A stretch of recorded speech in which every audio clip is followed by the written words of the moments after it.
I'm Rahana Power. And today we have not one, but two filmmakers joining us today. Vanessa MH Powers and Tristan Corrigan. Hello, guys. Hello. Oh, thank you for having us. Absolutely. We're excited.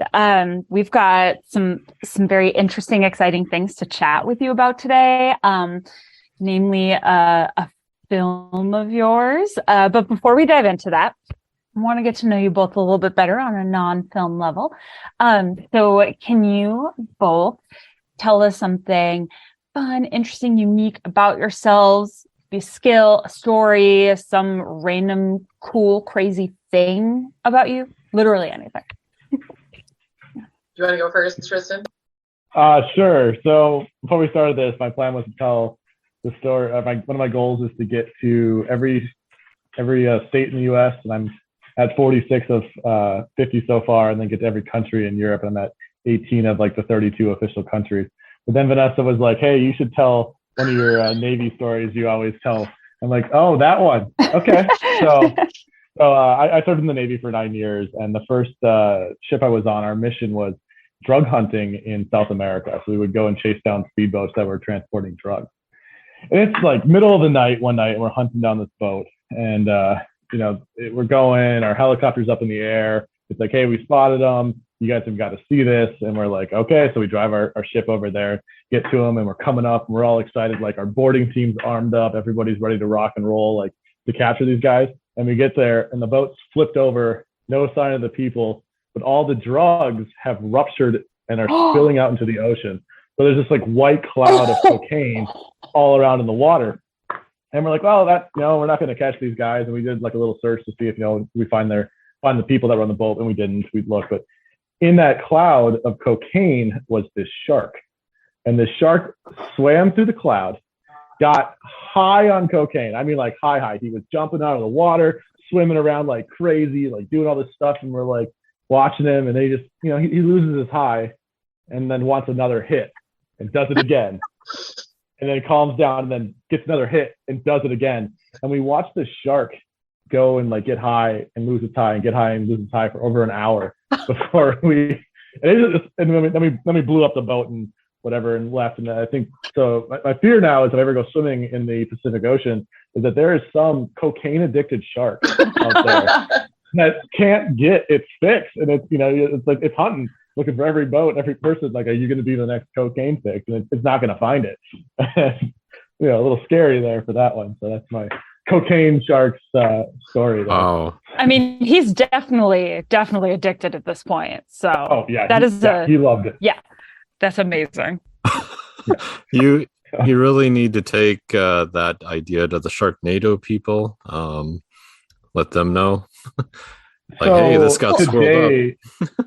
Yeah, today we saw the trailer drop for Cocaine Bear. Yes. About a bear that ate cocaine and fell out of an airplane. I'm like, or Vanessa was like, "Tristan, they stole your idea." It could just be the sequel. Just like Avatar, it could be, the cocaine in water or something like that. You just make a sequel. Wait a minute. You're good. It's based on a true story. So see, you can do both. So is the bear, the cocaine bear one from Kentucky, I think. Yep. Because, sure, why not? Yeah, it happens. To make an effortless transition, my wild story would be that I chased bears in Alaska. When I was young and just out of school, had a lot of debt and went onto the reputable site Craigslist and found an ad to go work at a fishing camp in Alaska. But it paid very well. So I flew to Alaska and I got in a van and I drove 4 hours, and then I got on a boat, and then I crossed a bay, and then I got in another van, and I ended up at this fishing camp outside of an Aleut fishing village called Port Graham. And my boss was very mentally unstable. And so he started feeding black bears 20 feet from our kitchen building. And I was the housekeeper. So throughout the day, it was my job to go through all the cabins and clean. And there was an occasion where I got trapped in one of the cabins by a black bear. And I asked my boss what I should do, and he gave me a slingshot. And so then one day I got stuck in another building by a bear, and I got out ye old slingshot. And my father and my uncle are mountain men, and I had actually learned to aim and shoot a slingshot very efficiently. And so I hit the bear in the face with the rock, and it ran away. And then over the course of working at this fishing camp, we just got really acclimated to the bears. They became like raccoons. Like after a while, it was like, well, I can throw a bigger rock than I can sling. So I would just throw rocks. And then after that, I was like, I can just yell at it, to the point where like we could be seen pretty regularly, like shaking brooms, like chasing the bears around camp. And like we were the defenders of camp so much that after we left, 3 black bears attacked the staff that was remaining at the camp. So yeah, you know, when we talk about how hard making films is, like keep in mind that we've grappled cocaine sharks and very hungry black bears. No kidding. Oh my God. I feel like my life has just been the safest, most like burrito bundled up, like cushy thing ever after those 2 stories. Holy crap. My gosh. If I see a spider, I lose it. And you guys are like, bears and cocaine sharks. Like what? It's nothing. Oh my gosh. That's amazing. Oh. Yeah, slingshots, rocks, brooms. Yeah. Impressed that the slingshot worked though, because I feel like I would be like, I mean, that's just gonna piss him off, and then I'm gonna have no face. Yeah, so... well, to be fair, I did, like the first time I was like standing on the porch of the kitchen building, and like my friend was like holding the door, and I was like, if we gotta go, be ready to shut that, like the door would have done it. But you know, it felt like a good idea. Yeah, exactly. I feel like a mixture of the 2 scenarios should be a good movie. Like that in itself, just an adventure-packed film. Homeward Bound. No. Okay, so let's get into your film, Sins of the Father. Let's start at the beginning, like the writing. Go ahead, Tristan. Right? Yeah. So we did I wrote the first 2 drafts of the script, and it started with like we had grown up together in Hutchinson, Minnesota, which is a small town farming community, and we had done a bunch of like short films and stuff around our town and on my parents' farm, and we'd always wanted to do a horror film out there, and we never got to before we graduated high school and left the area and whatnot, and pandemic hit, and Vanessa just kind of was like, you would ever want to go back and do that again, and do you want to actually do a horror film? I'm like, yeah, we can do that. She's like, cool, you go write one. I'm like, okay, got it, I'll go write one. So, you know, a couple of months later, had a first draft of the script, which was the bones of what's in this one was in that, but it had a lot of changes that came from it. But trying to write a script that I thought could actually happen, in the sense of this group of people could exist. There's no like magic or demons that are causing it, just human nature and history coming together to make it scary and make it possible.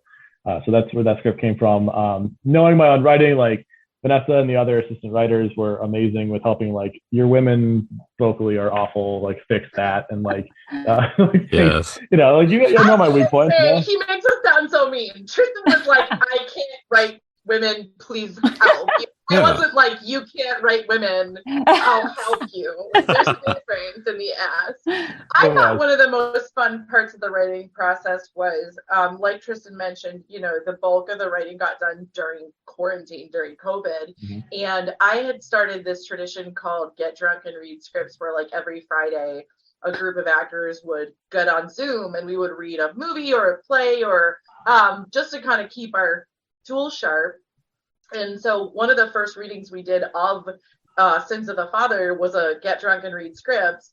And it was great because, as he said, you know, the bones of what he came up with did make it to the final draft.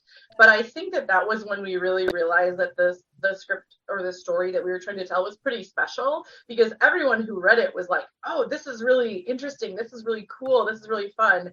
But so part of the revision process was like a peer review by reading it with actors, and we did that a couple of different times to get kind of a feel for where the script was at. So I thought that was really fun, and I'm really grateful to the actors who participated in that, because I think the script would not have come as far as fast without that process. I will say that I love the process of getting all the notes and stuff, but as you're sitting there with the script that you've written, and like it's still in like earlier drafts and everyone's reading it, and you're sitting there like, oh man, this is hard. I'm suffering. It's like, oh, I wrote that. Like, oh, the spelling errors, and because I'm terrible. Like, things like you're just sitting there, like, you can't stop them. Like, I'm muting my mic and just being like, oh no. But it turned out well in the end. So that sounds like an awesome process, though. Yeah, it was great. It was great. Yeah, script reads really help with that, though. Yeah. Mm-hmm. Yeah, I'm a big believer in like a script's not done until you hear it out loud, Yeah. From someone else. Yeah. Yeah.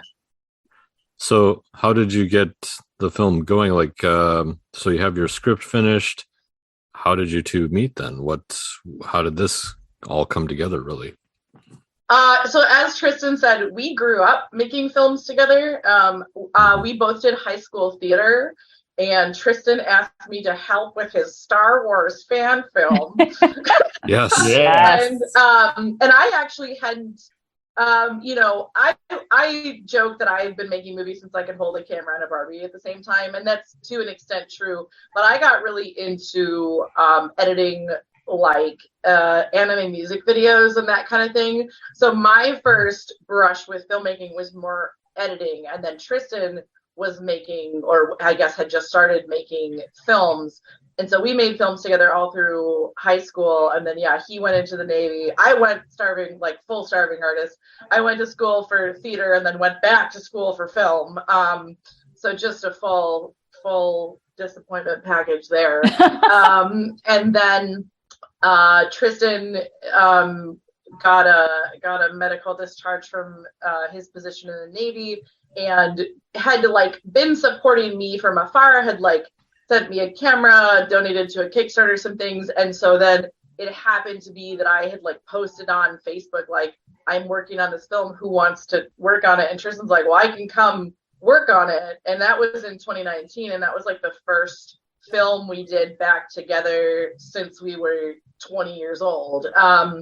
And I think Tristan in his time in the Navy built up such a really fantastic understanding of the technical resources available and such a passion for how to use those to tell a story. And I had spent all this time gathering an artistic community and developing creative storytelling skills, that when we brought those things back together, I think it was just a real opportunity for both of us to fill in some gaps in our own work. And we've kind of been working together ever since. And we did a number of shorts that have all been really successful, and we've really learned a lot from. And then, the reason I kind of was like, yeah, let's do that feature thing, is it sort of felt like the next step, and felt like, we really wanted to sort of invest in what does it look like if we have a budget, if we really go for it, kind of as an investment in our team moving forward, to see what kind of opportunities, what kind of doors that could open. So it wasn't random. It was pretty calculated as a step forward, just kind of in a career path and a path of work that I think we've been developing for a long time. Mm-hmm.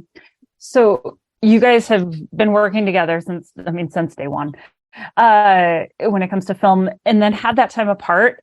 So you mentioned, you'd both built up a couple different skills and communities and things like that to come back together and collaborate. But did you notice any differences in the way that you collaborated together in these films versus how maybe comfortable and easy it had been before? Was it even better because of all that experience and growth, or was it kind of tough to get back into the groove of things? I think the first one was relatively easy, but like we had grown up together, so it was kind of like siblings where we kind of knew how to push each other's buttons and like set each other off. But like we're going to trust each other and like know that like, hey, if you're saying this, we have best intent, even if it comes off as like a mean statement or whatever, but it's not meant to be that way. And like knowing that and having the long time of like, hey, remember this shot, or for example, in the feature, there's a scene where Aiden's looking in at his mom in a doorway, and we're just like, oh, like Peter Pan, which is the Peter Pan movie that The came out 2003 with Jason Isaacs and Jeremy Sumter and Rachel. I don't remember her last name, but yeah, that I had like made him watch in high school because I was obsessed with it. Yeah, so like having that a background where we could be like saying little things like that and knowing each other, and that helps so much on this thing. Yeah, I think yes, and absolutely in high school we were like, I mean, we're sort of still like siblings, but we were very much then also in like, we weren't always actually super nice to each other in high school. We were very competitive. It was very like, who's on team Vanessa? Who's on team Tristan? A little bit, because we've always had some different approaches. And I think as an adult, like some of the meanness of like being a high schooler was ironed out, but I think some of those different approaches and, you know, our personal styles have developed stronger. So I think we do still butt heads in approach, and we do still look for different things. But I think that, just like Tristan said, we know that comes from a good place, and we know that that makes the product stronger, even if we still might want to throw elbows at each other now and again. Right. Yeah, no kidding. So knowing that you had built up these different like avenue skills, communities, all of that to jump into these, did that help discern who is going to maybe focus on what when it came to hiring different parts of the crew, the cast, things like that? Or did you both pretty heavily just collaborate and make decisions pretty evenly together? I think that I definitely always trust Tristan with tech more. Like, I'm very much like, who do you need? What do you need? Like, who are the people that you want there? Because I think, just like I said, his understanding of those things is so strong, and his understanding of how to use those things to serve the story and what we're actually trying to accomplish are so strong. And technical knowledge, going back to school for film, I got a lot more, but it's never been my strong suit the way that it's his. So I think in the approach to the film, that film and all films, I'm definitely taking a step back and saying, you know, you lead when it comes to that. And now you talk about me, Tristan. Oh, just kidding. He's walking away. So yeah. I'm moving to cut out the feedback we're having. It's a good time. So yeah, like there's so many times with actresses and stuff and actors that we cast. I'm like, why'd you pick this person? Like, I don't get it. And then you see him on screen for 2 seconds, like, I see why you picked that person. Like, so having that level of trust now of that, of like, if you're casting or you're whatever on that side. And then yeah, she's dead on where, you know, I'm saying I need this or want this, and the support to get what we need to do it now has really come together, and it's been pretty easy. Obviously, we sometimes butt heads on like, this is what I want versus what you want. So we've come to find ways to make that work for us. Of, you know, you're the director or whatever, or this is like the moment I really care about, so we're going to do it this way. And usually we've kind of talked through those before we're on set, but I think it's really come together that way, and it's great to work with her, because like the instinct of like, these actors need this, and to see her take like stage actors especially and like transform them into these amazing film actresses and actors, and you're like, wow, never would have expected that from anyone else. So it's really, really impressive to watch. Absolutely. So can we dive in a little bit on the casting specifically first? Yes. Can you just tell us about like the casting process, how you landed on, you know, the main cast, and how that kind of went? When did you know? How did you know? Like all of that. Yeah, I mean, the casting process was wild. We did the casting entirely on Zoom because we were casting in March of 2021, and it was still a pretty COVID universe. But you know, vaccines were like coming down the pipeline, and so we knew that sort of the time was right. But we had over 160 people audition, which is probably the most people we've had for a single project. And so, yeah, casting. And you cast them all, right? Basically, yeah.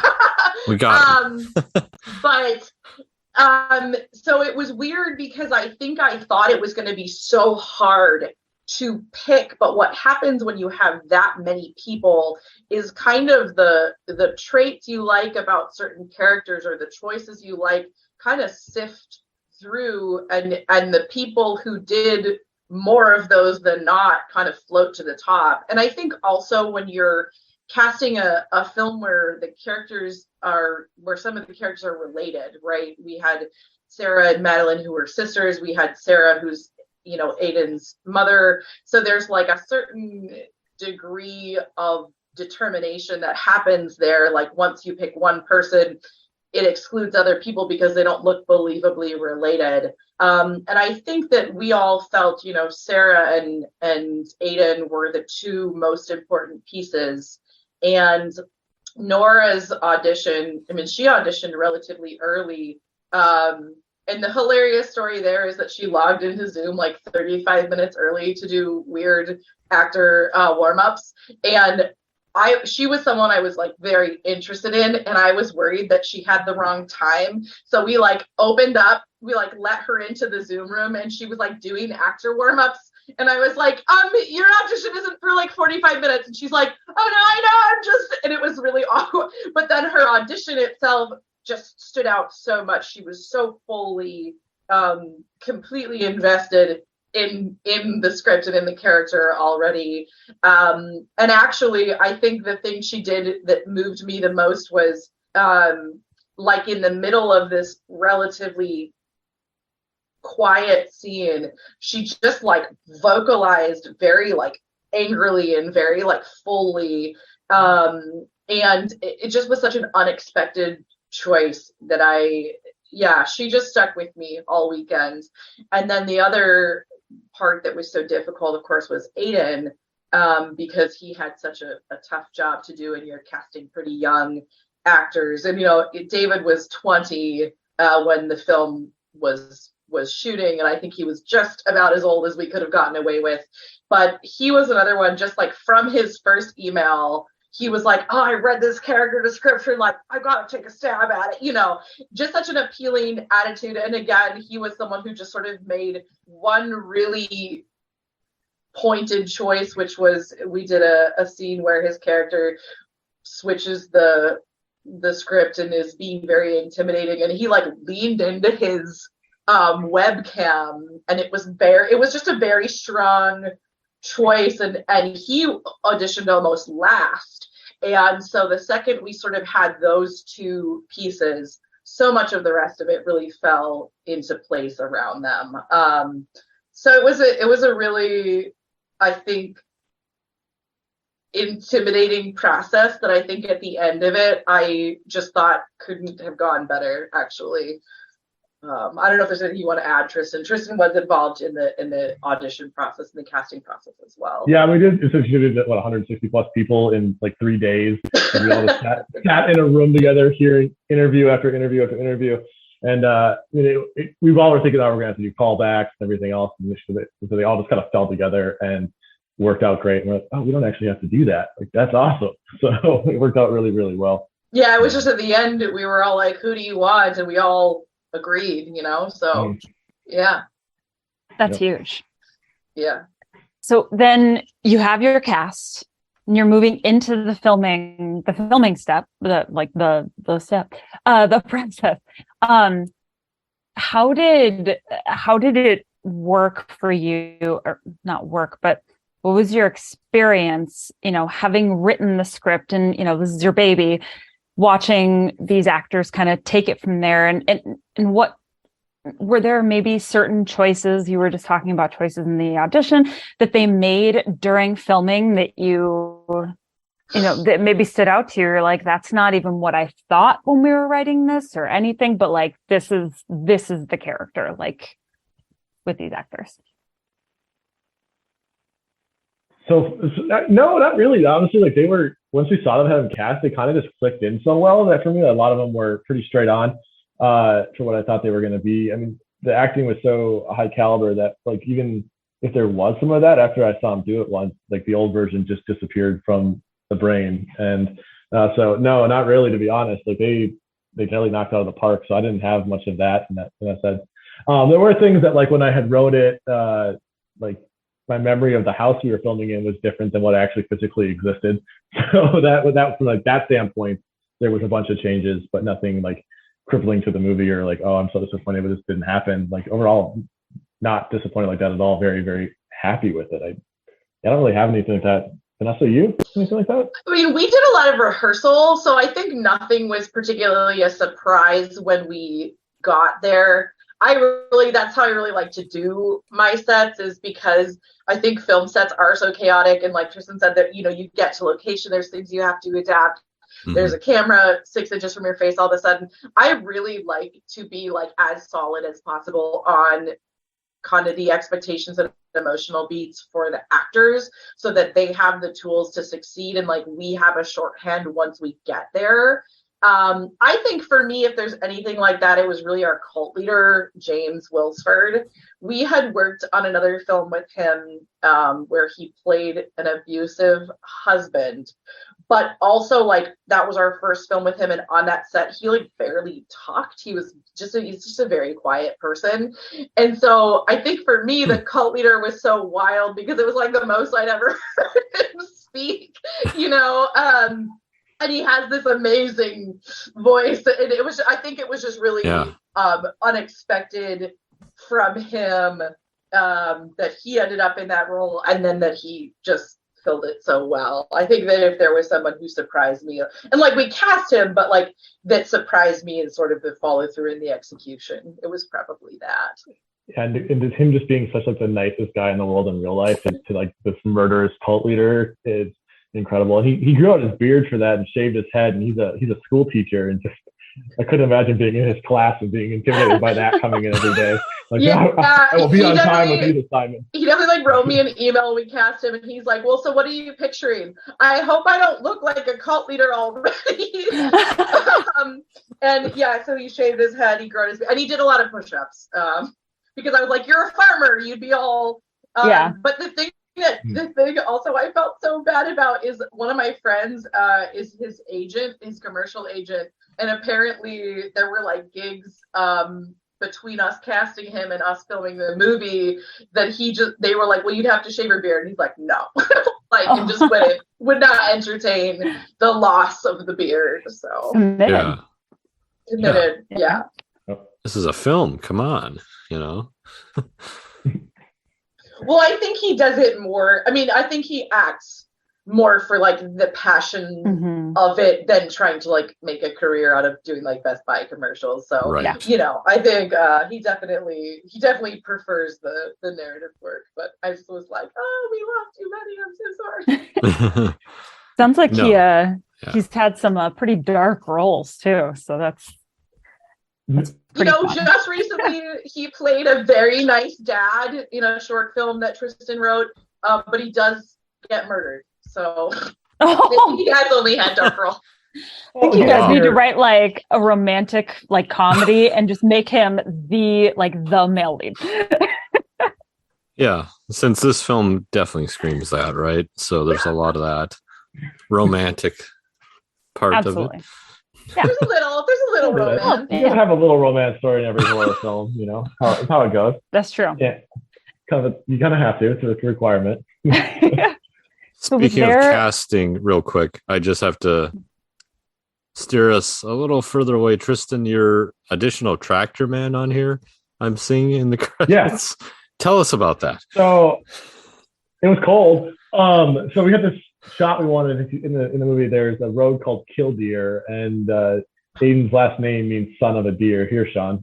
So we had this Killdeer road with a name tie-in, and we were getting up at like 5 a.m. to get on this tractor that we would go drive for half an hour to this road.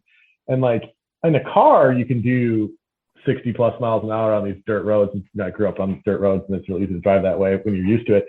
But this tractor's top speed was like 10 miles an hour. So I'd be sitting there driving for like half an hour in the cold, waiting for the shot. So we just, me and the other cinematographer, Oscar Keys, would get up a few mornings in a row and go film these like sunrises and tractor moving shots. And then finding out that the very first one we took was the one that Vanessa liked the most. Yeah, I was like, I do want to say because like I didn't go to those because they were so early and because, you know, at a point it's just extra people. And I was like, how'd it go? And they're like, Ma, you're not going to like it. And then I was like, okay. And then they did it again. And I was like, how'd it go? And they're like, we're not going to, they did it like 5 times. And I was like, first shot, I was like, oh, this is great. So did you catch my cameo, Alan? I did not. What was it? I am the cult cook that is disemboweling. Oh, yes. Yes. I did see that. Not to give anything away. Oh, but, yeah. I'm just spoilering like crazy here. Yeah, she makes an appearance with the cult. So yeah, we'll just bleep that out. A little bit of stabbing. Yeah, just don't say who I'm stabbing. Yeah, well. Who? Yeah, who? bleep out the name. It's Charles Xavier. So yeah. that's who it is. Sorry. Was there like a favorite scene or moment in the film for you guys at all? Whether as filmmakers or just like in general, rewatching it, you're just like, man, that's that moment or that scene is my jam. And especially in the movie theater, you know, Twin Cities Film Fest, just give a shout out here. So, yeah. I think I know mine, Tristan. You want me to go first or do you want to go first? You can go first. So everyone thinks that I only like things that are sad, so I'll disprove them because there's like the beautiful scene of Sarah and Aiden crying in the bathroom, which I think was a real triumph when we filmed it. Just because it was so emotional and David, like Nora in particular, like, and I mean this in the best way possible, she's like a workhorse. Like she's like, I'm gonna cry for 2.5 hours, like let's go. And I think there was this question mark with David if he was gonna rise to that level, and like that he got to that level emotionally while we were filming, I think was really rewarding. But watching it, and particularly in the theater, my favorite scene is the kitchen fight between Jordan and Badger's son. I had always kind of wanted to do like a claustrophobic, like a limited space fight. I really like filming action scenes, and that was one that was pretty hard to film. And I think the first couple edits of it took a lot of finessing and a lot of love, you know, music and sound added so much that like watching that scene in theaters, and especially our premiere, people were like cheering, like it was just everything I had wanted for that scene that I had kind of wanted to film for a very long time. So that might be my favorite in theaters. Yeah. That's awesome. And then, like for me, there was one shot that kind of was inspiration since the beginning of writing, which is the first dinner scene when the camera just pulls back from the window and transitions out and goes way back, revealing the entire house. Like that was one of the ones that was in my brain since day one, and to see that come to life and to get to use some new tech to do it with a drone and stuff, that was really cool to see. And then the other one that was like, oh, really, just kind of clicked like, wow, we really made a movie, was the cult scenes in the end, where we had, you know, hundreds of people around. Every parking spot on the farm was filled with cars. We had to like rent porta potties to have enough bathrooms, and like it's like, wow, we really did this. There's this many people out here. This is insane. And then it being freezing during that too, and still pushing through and having, you know, getting these really amazing end scene shots. So like that for me was like, wow, we really, really, really have a movie right now. So those scenes for me, the pull back in the cult scene. Yeah. Talk about, let's get into some techie things here. So sure. According to your IMDb details, which I love, thank you for adding your tech specs. I always go to that first. That's just who I am. So choosing your camera, choosing your lenses, how did you go about that? What was the process and the cost? I do see you shot on red, so tell us about that. So I've been a big fan of red cameras for years. One of the first feature films I worked on in college had a red one. and I was a TA, but it was just cool to see like, oh, I know this company, and ever since I've kind of been in love with them. I owned the camera at the time, so that was just mine, and we had it, so it was free for us, free quotations, Nice. for us to use. So that was great, and we had a set of Canon Cinema Prime that we filmed it on for the most part. There was a couple shots that were on some other lenses, but that was like pickup and B-roll shots. So we had that. Our Red did have some issues. Before day one of filming, we're just testing the camera, rigging it out the night before, and the main board fried. Like literally fried the camera. What? So out of nowhere, don't know what happened, broke, had to send it into Red, thousands of dollars of repairs later. And thankfully, one of our friends, Chris Goshen, who's a great cinematographer in Minneapolis, was like, yeah, you can borrow my camera. We ended up using his camera for the first few scenes, and then we filmed in July. Wait a minute. Wait a minute. Day one, you have a fried board? Like day -1, technically. It was the night before, and we were just like testing the camera, powering it up, making sure everything was working. I was like, before we go to bed today, we're going to test everything. And yeah, fried the camera that day. So that was a bit shocking. Luckily, our friend and Vanessa calling him up and getting our camera and helping us out with that saved the day, because we had tons of people coming the next day and had already kind of arranged things. And then some of our crew was flying in from other states, and it would have been just a real pain to have to reschedule it. So saved the day there. So that was a tech day for one. With that being said, the camera got fixed. We used that camera throughout filming, and the Red DS52 helium sensor. Filmed the thing at 8K, and then doing a 2:1 aspect ratio for the final delivery. Since Netflix is real big on that, and a lot of the streaming services are big on that now. And I'm watching, like, hopefully for that theatrical release maybe, but most people are going to watch this movie either on their TV or their cell phone, so that aspect ratio is what those companies are looking at a lot lately. I do want to say technically as well, Tristan literally rebuilt my computer so that I could edit the film. Just the 8K footage and the good night. So much of it. Yeah, like that was a big part of like my quote unquote payment for the film was, he rebuilt my computer. We got a new video card so that it could handle, the quality and quantity of footage. Which video card? RTX. It's a 2080. At the time, it was a 2080 Ti. Okay. So that was 2 years ago, almost, or a year and a half ago now. So, and as much as the 4080 Ti sounds awesome to upgrade you to, I also don't feel like burning your house down with little fire issues that those seem to be having. Please don't. Yeah, and then we also built redundant 10 gig servers for network traffic back and forth, so that if anything happened, like if her house had an issue or power surge and the server fried, we had a backup at my place. And then from tech standpoint, that was the big ones for data backup, and a lot of redundancy just in case. Yes. It would really suck. Tech guy, I like it. Everything. I like it.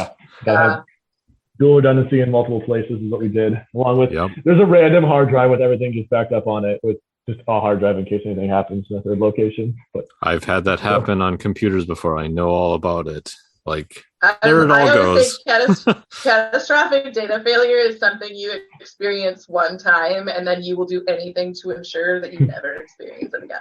Right. Until you're wrapped, until you're good, and then you can start to, cold storage those. Anyways. Okay, so Red 8K graphic card. You're in the editing now. Let's stick with production for a little bit more. So you had some fun toys to work with. You had a drone, it sounds like. What else did you have to work with just kind of this huge cast and that ending? And talk about that. I think one of the things we learned to make really good use on this set was our dolly, which we had 2 different dollies. Dolly shots became a really kind of prominent motif in our visuals, and I think we learned how to use those in a really sophisticated and interesting way, not just in this like, ooh, it's cool way, but in ways that really served the story and what we were trying to accomplish. So I really loved getting to use that more. I think the piece of equipment I would say was kind of bust was we used a Steadicam a few times, and with a red, the setup ends up being so heavy that it's a pretty big challenge. And I think just never really, I think, having proper time to balance it and practice it. So we used it in a few shots, and there's some shots that it looks good for, but it always ended up, I feel like, just making more problems than it solved. If that's accurate, Tristan. That's accurate. Our main person we thought was going to be operating a lot more couldn't make it as much as we wanted him to, and ended up being two of us who had some experience but not enough. Right. Very much not enough, and I'll ultimately admit that we were not ready for that when we had to do it in that sense. So, and now with different tools we have now, and I came to really like using the overhead, like easy rig style holsters for cameras.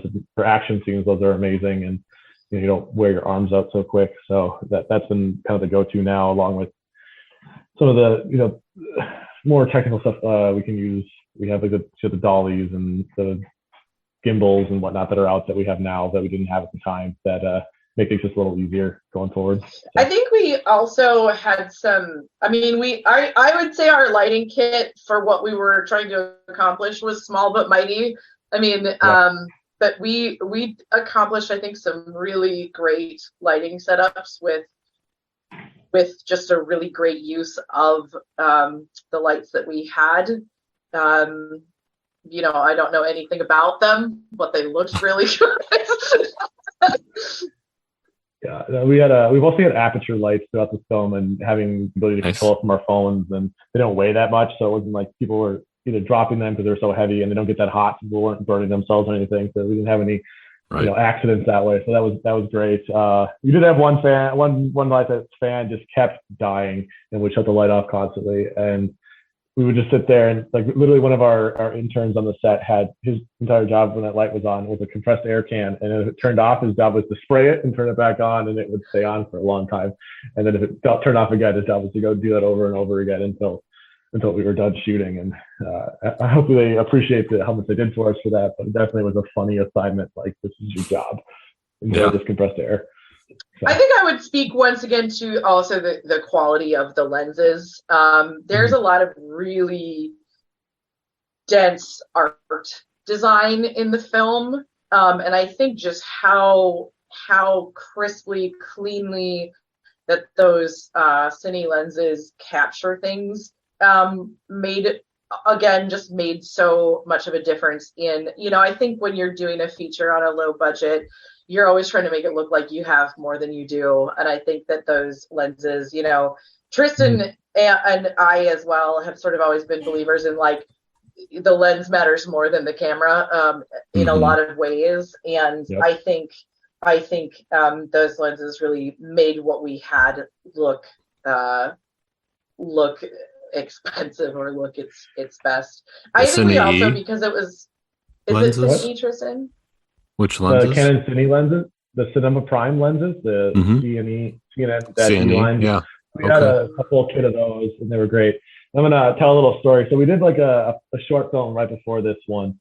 That the lens that we used for that was a $70 photo lens from the 70s that I got on eBay to give it this vintage look with a Pro Mist filter on the front. That was the softest image in the world. It was terrible for focus pulling, and everyone was pulling was like, "I hate you. I'll never do this again for you."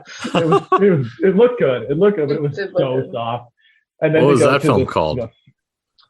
It's called Lucky in Love. It's like a 70s kind of exploitation style action film. We made it at the end of the end of COVID prime, whatever you want to call it. And it's not actually done yet because we immediately were like, oh wait, we're making this feature film. But there's like a rough cut done, and it's in post, and I think I'll be kicking it through the rest of the way this winter. But yeah, maybe it was just that contrast, man. I think also we learned to use like different like lenses.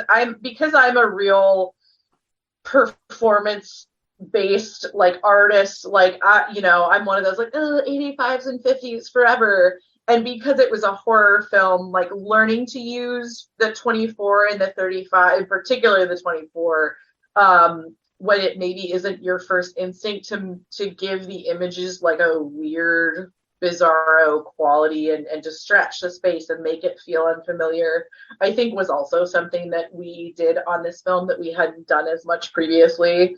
Yeah. So with that being said, though, we filmed at my parents' like 100-plus-year-old farmhouse, right?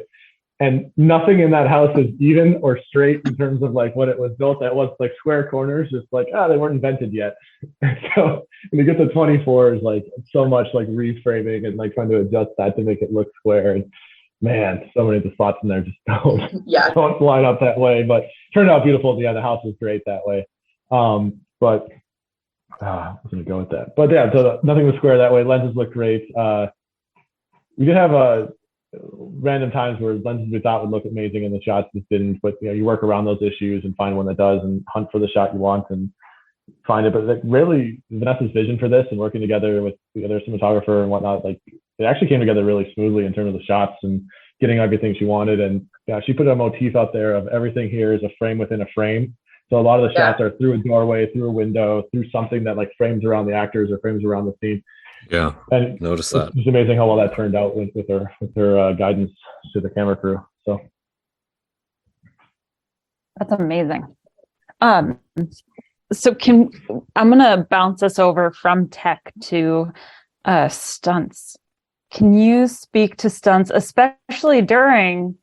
And I don't want to spoil anything. There's basically the last quarter of the film there.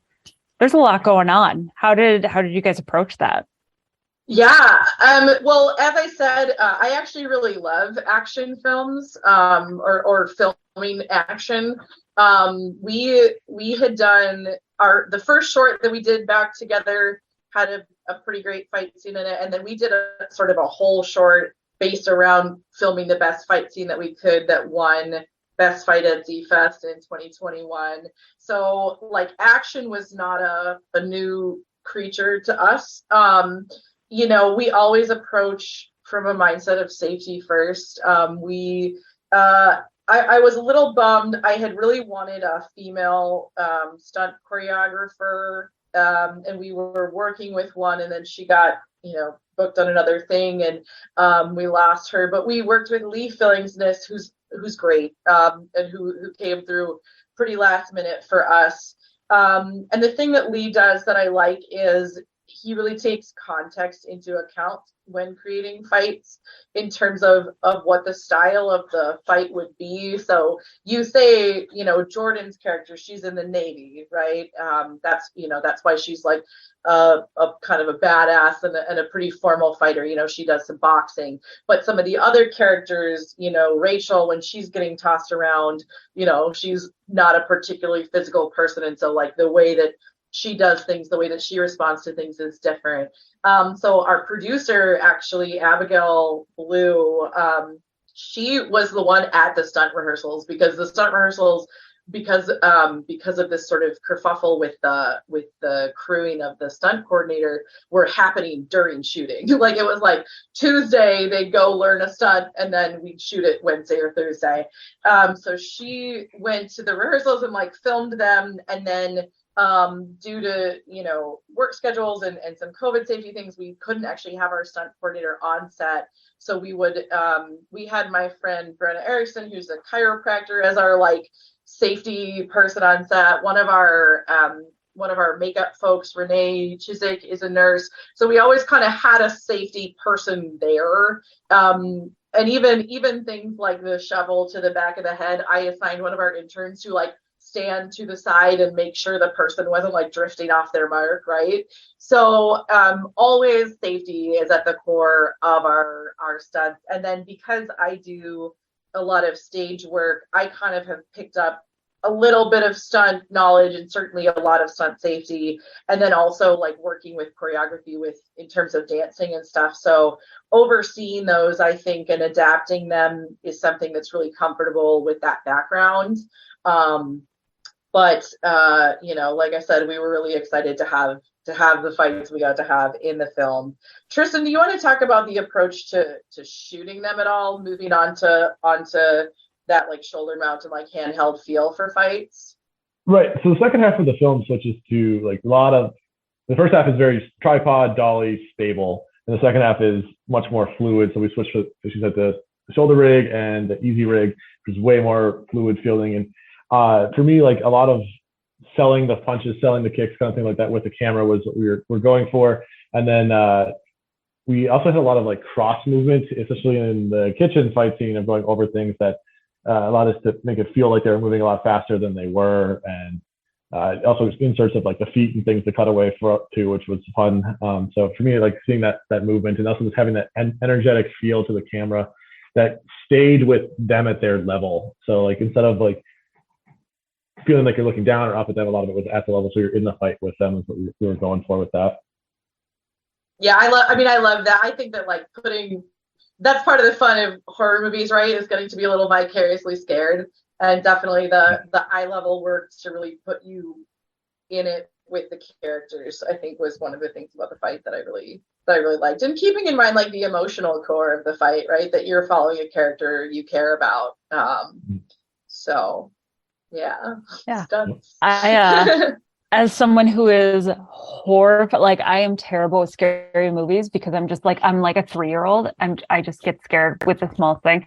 I can say that effect definitely made it scarier. It was excellent. Thank but you. I could like tell my anxiety was like went up and I was like, oh God, it's happening. So yeah, you did great there. Thank you. Yeah, so wow, it sounds like you guys had a lot going on during production. So no matter how much you prepare, there's always something, right? Happening, whether it be a stunt coordinator, whether it be cameras not functioning, to Lord knows what else, you guys had to go through to make an independent film. The last little thing I'll put in just so she gets a shout out, she deserves one, is we actually lost one of our actors the day before we started filming as well. We had cast someone from South Carolina while they were working remotely, and their schedule kind of changed without very much notice.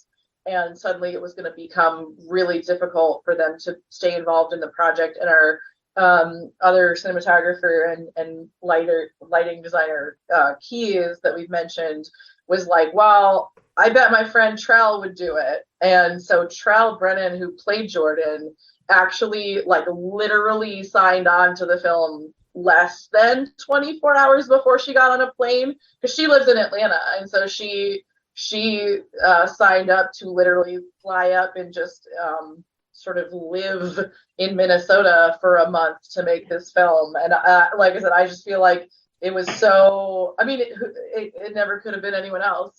She was so wonderful to work with, and just that she, like I said, signed on with such little notice. And I think that deserves a shout out. Because we really couldn't have done it. My goodness, what is going on here? What else happened? I'm just like scratching at the surface. It's like if I don't shout out to it, our sound guy Nick Duco, who is an amazing sound recorder, that's an on-set mixer, would be disappointed if I didn't bring it up. So we were filming in Minnesota in late September, early October, right, which is harvest season, and none of us expected that the farmers would still be out there at like 2 a.m. or whatever. Farming. So like these combines with their huge turbine engines and devices are out there making noise. And he's like, hold for combine, hold for combine, night farming. And then apparently my parents' house lives underneath the military air path for the Strato Fortresses, which is the large strategic bomber. And we had so many nights where like, hold for the airplane, hold for the airplane.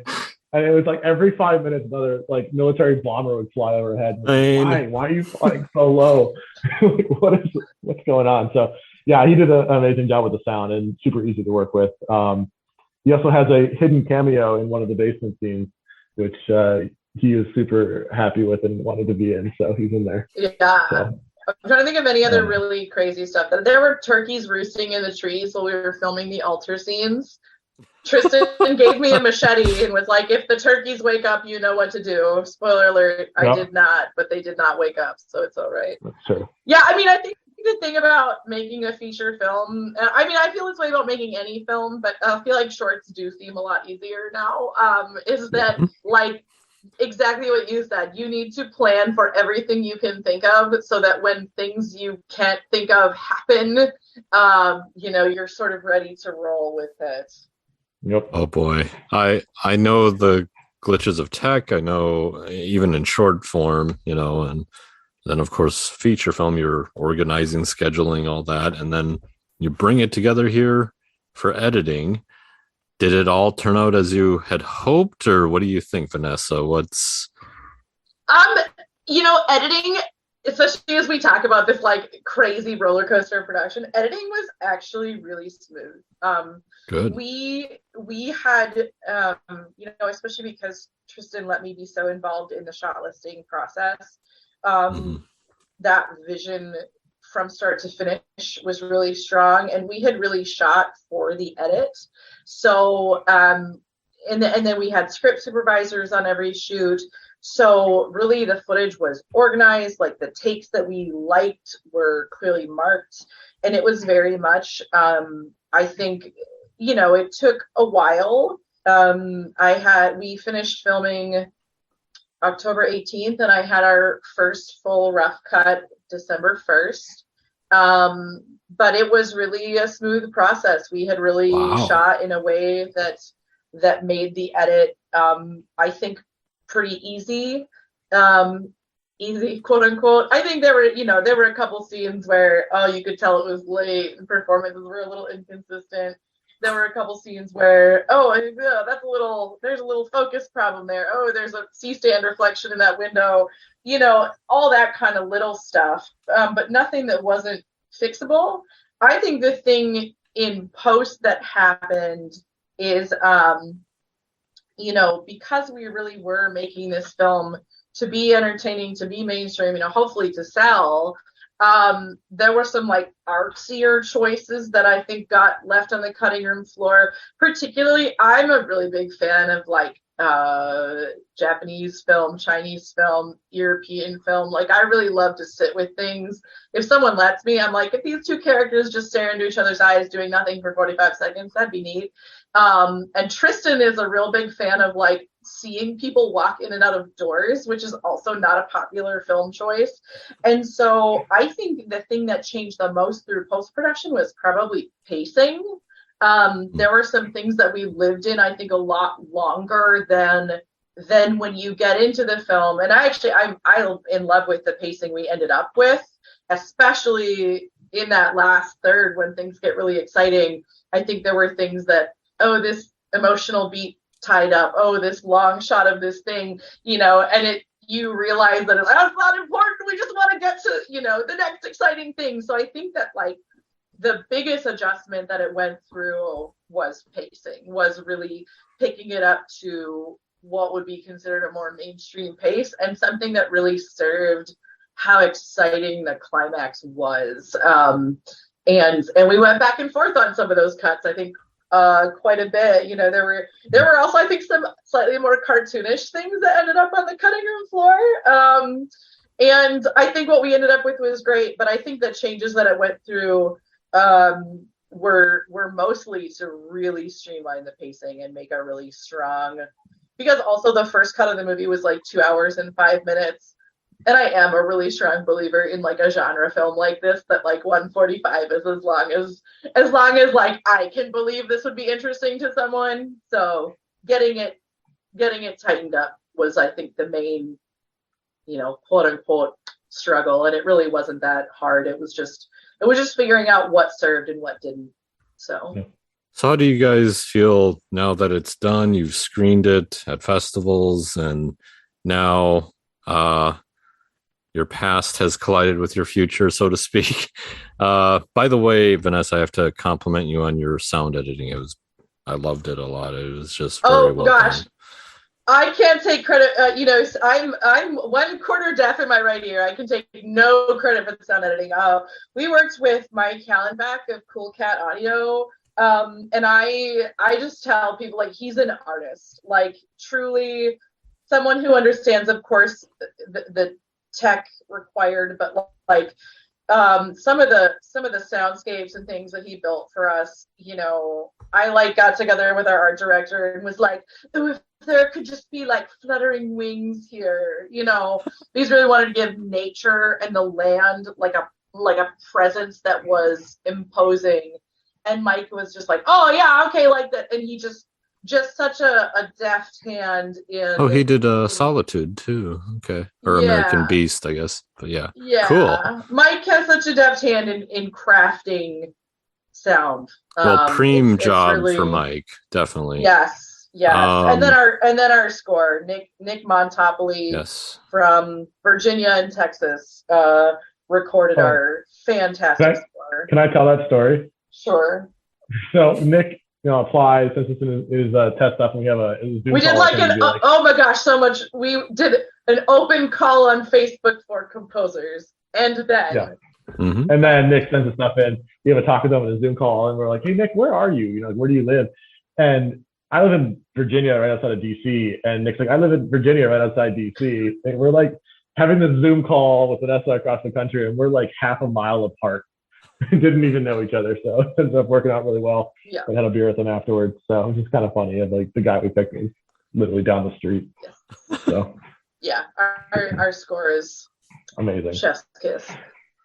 Yeah. So before we kind of get things wrapped up, I just want to ask you guys about yourselves as filmmakers. Like, is this where I mean, like, how do you guys imagined you'd be at this point? Like, I guess where does this fall on your kind of journey, I suppose? Is this a first feature? Is this what is this for you guys? So this is my 6th feature. Wow, 6? Yeah. Well, the first one doesn't count. It never made it. It never does. Yeah. It never made out of post-production. It's the only. Knock on wood, I'm probably lying, throw salt on my shoulder. I think it's the only film I've made that I never finished. It's never made out of post-production. But it was like the best way to learn every lesson the hardest way possible. And then there was a second one, and then there was a third one. The third one is called He Gave Her His Phone. It's on YouTube. It was the first one we like screened it in a movie theater. And then the fourth one was Keepsake. That premiered at the Twin Cities Film Festival in 2015, and won Finest Minnesota Feature at the MESPYs, which is another Minnesota festival. That one we self-distributed through Amazon. It's still there. It's a very dark film. I like look back at 25-year-old me who made that and was like, oh, that took some stones. I don't think I would make that movie right now. And then we had another film, Witch, that premiered at Indie Grits in 2018 and screened at the Twin Cities Film Festival in 2018. Was nominated for an Indie Vision Award for the animation. That one is a very psychedelic, very experimental film, and enjoyed kind of a countrywide festival run, and got picked up for very small distribution by a company called Meridian, but it was like the first film that I made that got distributed, which was very exciting. That one is also available on Amazon. It's also available on Tubi for free. No judgment if you want to watch it for free. And so but I think this film, and like anybody who knows me, who, my parents, my husband, who's all follow my career, they're my biggest fans. Like, all of them just say that the step forward that this film is so noticeable, and I absolutely feel that way. I talk about Tristan and I reconnecting, but like I am so fortunate that he brings his talent and his resources and spends his time and money and everything working with me, because I think the opportunities that has created, and I think our working together has really recreated the landscape of like what my career looks like.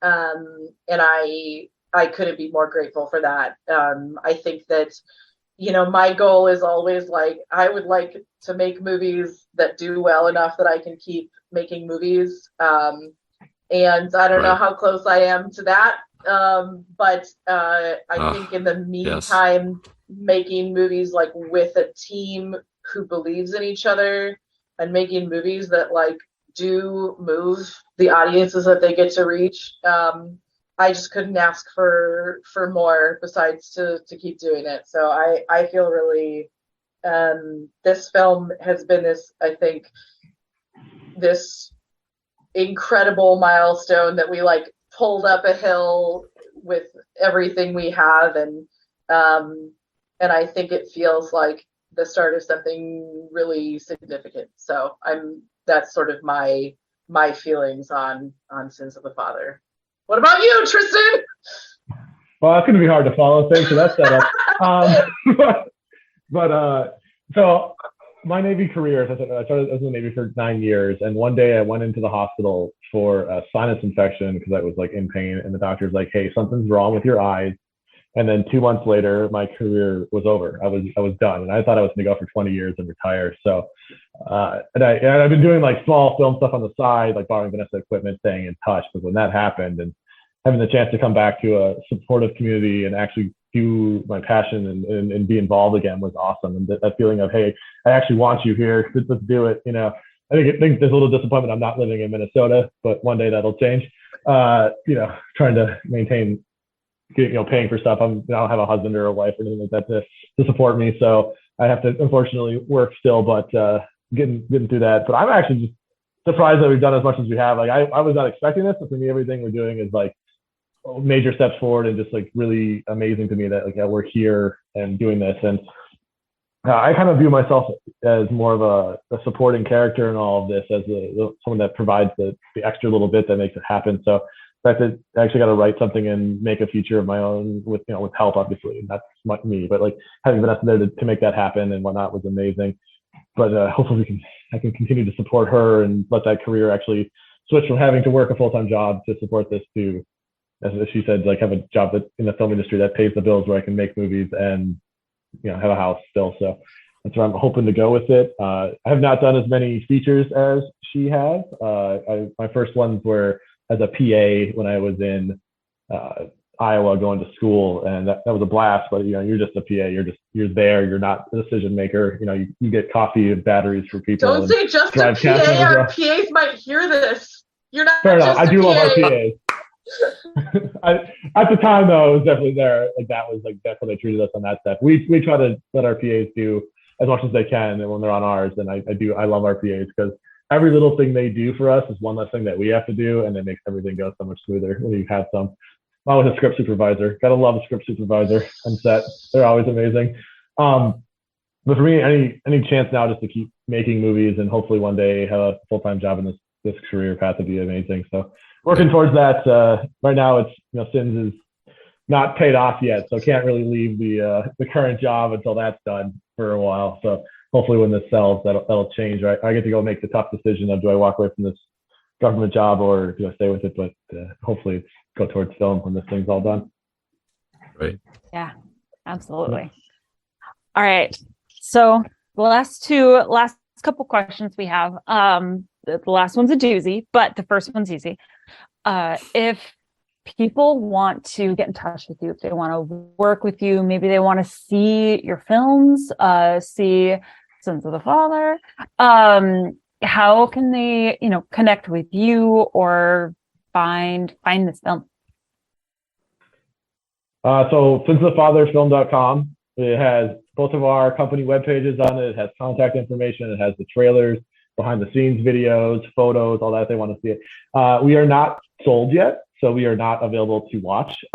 With the shameless plug, I guess, we are showing at Shockfest on December 10th, and you can get tickets to watch it there. So it's a digitally watch it, which means, you can sit in your pajamas and eat your popcorn in your nice warm house. So hopefully people will go and watch it there. We do have a bunch of more festivals coming up that we are in and are applied to. Go to the website for that. Probably. Yeah, go to the website for that. We post every time we get into one, every time there's a place to watch. There's literally a tab that says watch on our webpage.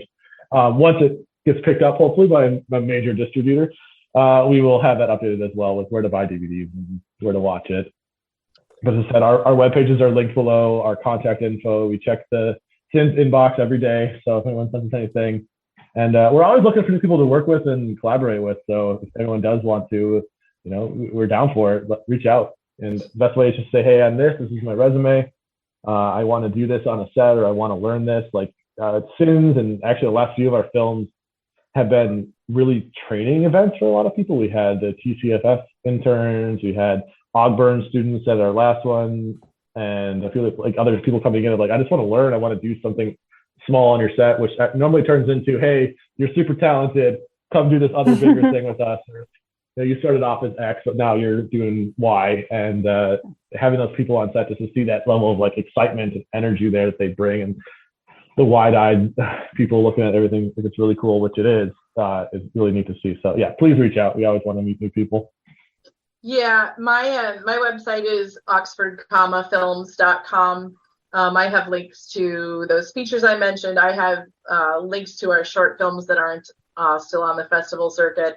And then when films come off the festival circuit, they get posted there. And there's links to all my other social media there. So fantastic. All right, for the big one, can you both tell us, what do you want to be remembered most by? Whether it's people you've worked with in that environment, or maybe as people are watching your films, or as you're on podcasts, or whatever, just any environment. Wow, what a question. I know. I can go first on that one to help. So me, it's the films. Like, I want people to remember us like, hey, that was a really cool movie or a really cool shot. How did they do that? Who did that?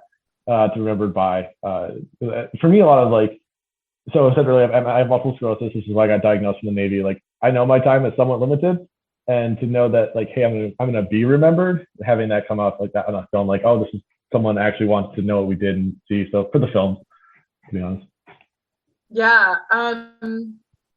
I think for me, yeah, right. It's the stories we tell outlive us, or at least if we tell good ones, they do. And I think for me, that's twofold. I really agree. I hope people are moved by the stories we tell. I hope they remember shots and tidbits and things that made them feel something. And I think the other side of that coin for me would be the stories that we make with each other telling these stories. I love the idea that we do have people on our sets who come back and work again, but also people on our sets who might go on to do other things, and to have that story that, oh, this one time I was on this set and this thing happened. Our film community is in some ways our family. There's a lot of them that are my closest friends, but there's also young folks that we mentor. A lot of the folks who worked on it went on to go to Chicago for continuing education, and like, I hope they remember what they experienced on our set, and maybe what they learned from the way that we work, the compassion that we have for the people that we work with. I think stories bring us together in the telling of and the experiencing of. So I hope that people remember the stories. I love that. Both of those answers. Well, Vanessa and Tristan, thank you so much for taking the time tonight and letting us just hammer you with questions. Yeah. This was really fun getting to chat, with both of you and learn more about you and your film. Everyone, go to their websites, check out everything there, contact them. In the meantime, thank you all for listening. This has been Film in Minnesota.